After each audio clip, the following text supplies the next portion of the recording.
West Bengal চ্যানেলে তোমাদের অনেক অনেক স্বাগতম জানাই। তা বন্ধুরা, আজকে নতুন একটা রেসিপি ভিডিও নিয়ে চলে এসেছি। যে রেসিপিটা শেয়ার করবো সেটা হচ্ছে পনির দিয়ে বানাবো। এই যে আমি এখানে 250 গ্রাম পনির নিয়েছি। আজকে এই পনির দিয়ে তোমাদের রেসিপি শেয়ার করবো। সেই রেসিপিটার নাম হচ্ছে পনির অন্নপূর্ণা রেসিপি। তো এই পনির অন্নপূর্ণা রেসিপি করতে কী কী লাগে সেটা তোমাদের দেখাবো। আর এটা কিন্তু বন্ধুরা সম্পূর্ণ ঠাকুরবাড়ির রান্না। খুব সুন্দর। অনেকেই আছে যে শনিবার দিন কেউ সোমবার কেউ শুক্রবার নিরামিষ খাও, তারা কিন্তু এরকম পদ করে খেতে পারো। বা অনেকে আছে মাছ মাংস খাও না, তারাও কিন্তু এরকম করে খেতে পারো। আবার অনেক বাড়িতে কিন্তু গোপাল আছে, তাদের গোপালের জন্য প্রত্যেকদিন কিছু না কিছু সেবা দেয়, তখন তোমরা এরকম একটা নিরামিষ পদ করে গোপালের সামনে সেবা দিতে পারো। এটা কিন্তু ছোট বড় সবাই পছন্দ করে। আর সুন্দর একটা রান্না, এটা ঠাকুরবাড়ির রান্না। তো চলো প্রথমে কী কী লাগে তোমাদেরকে দেখাই। তোমরা কিন্তু পুরো ভিডিওটা দেখবে আর ভালো লাগবে তোমাদের। কোথাও না কেটে দেখবে, দেখে বাড়িতে বানিয়ে খাবে। আর পুরো ভিডিও দেখবে তোমরা। আর কী কী লাগে চলো তোমরা দেখাই। অন্নপূর্ণা রেসিপি তৈরি করতে লাগবে পনির। আমি এখানে 250 গ্রাম পনির নিয়েছি। এখানে আমি 100 গ্রাম মুগ ডাল নিয়ে নিয়েছি। মুগ ডাল কিন্তু আমি আগে জলে ধুয়ে ভিজে রেখেছি।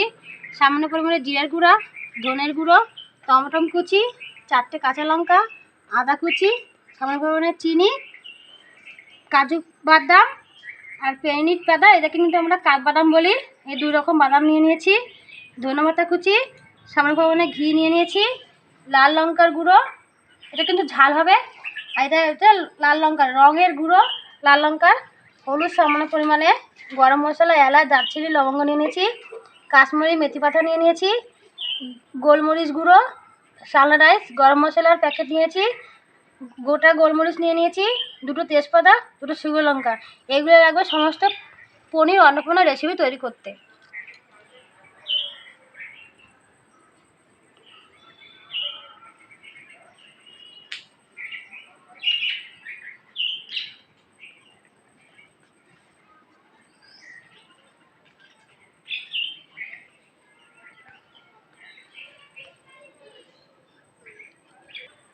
একটা মশলা করা মিক্সারের মেশিন নিয়ে নিয়েছি এই যে।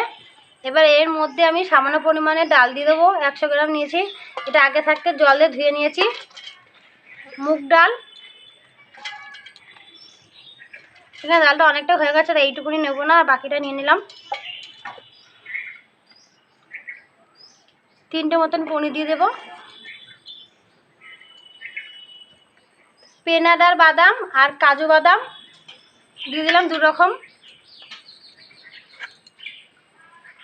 2টো কাঁচা লঙ্কা, আদা কুচি, টমেটো কুচি,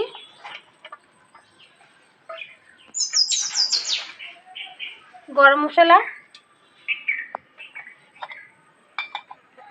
এগুলো আমি সব একবারে পেস্ট করে নিয়ে আসবো। এই যে দেখো, সব মশলা আমি একসঙ্গে পেস্ট করে নিয়েছি। আর কিন্তু এরকম পাতলাই করবে। সামান্য পরিমাণে একটু জল দিয়েছিলাম। পেস্ট করে হয়ে গেছে। চলো এবার উনুনটা ধরিয়ে নিই। গরম করে সাদা তেল দিয়ে দেবো।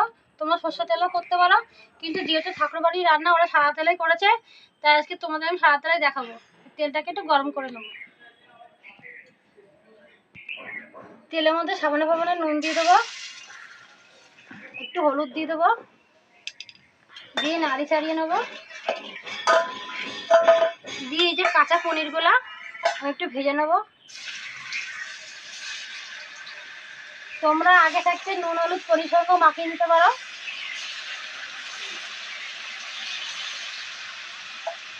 একটু হালকা করে ভেজে নেবো। পনিরগুলো হালকা করে ভেজে নিয়েছি, এবার তুলে নেবো।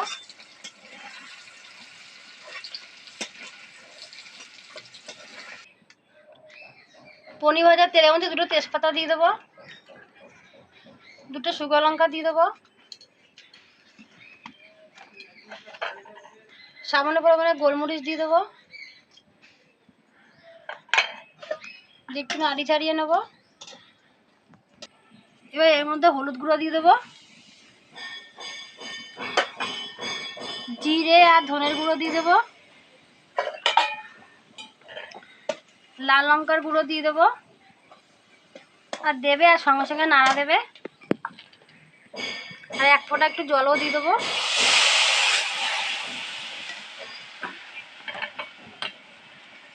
এবার এই লঙ্কার গুঁড়োটা কিন্তু ঝাল হয়, সেটা সামান্য পরিমাণে অল্প দিয়ে দেবো।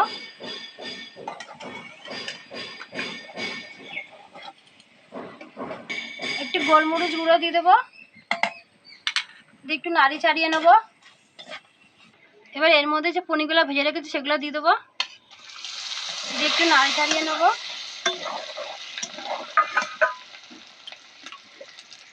এই যে সব কিছু দিয়ে যে মশলাটা পেস্ট করে নিয়েছি, এবার সেই মশলাটা দিয়ে দেবো। দিয়ে সামান্য পরিমাণে একটু জল নিয়ে নেবো। এই জলটা একটু ধুয়ে দেবো, সামান্য পরিমাণে অল্প দেবো, দিয়ে একটু কষিয়ে নেব।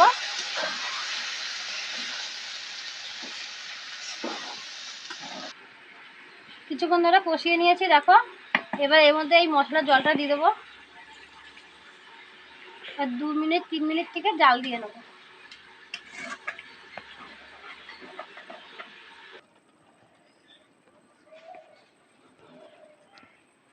এবার উপর দিয়ে 1 চামচ নুন দিয়ে দেবো স্বাদ মতন, তোমরা নুনটা বুঝে দেবে।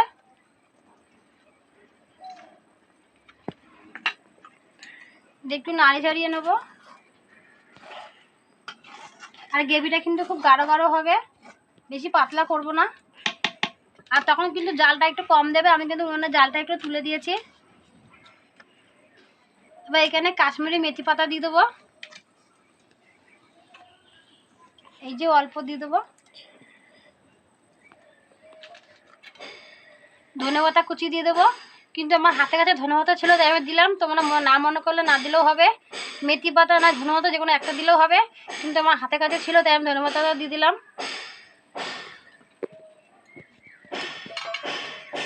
দুটো কাঁচা লঙ্কা দিয়ে দেবো পাকা, তোমরা কাঁচা লঙ্কা দিতে পারো। সামান্য পরিমাণে চিনি, সামান্য পরিমাণে ঘি দিয়ে একটু নাড়ি চাড়িয়ে নেবো খুব আস্তে আস্তে করে, নাহলে পনিরগুলো ভেঙে যাবে।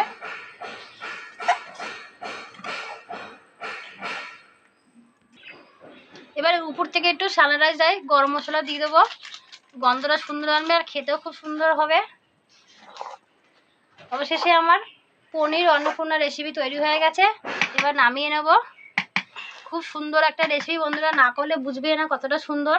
দেখো এটা কিন্তু গরম গরম ভাতের সাথে খেতে পারবে, আর রুটি লুচি পরোটা সব কিছুর সঙ্গে খাওয়া যাবে।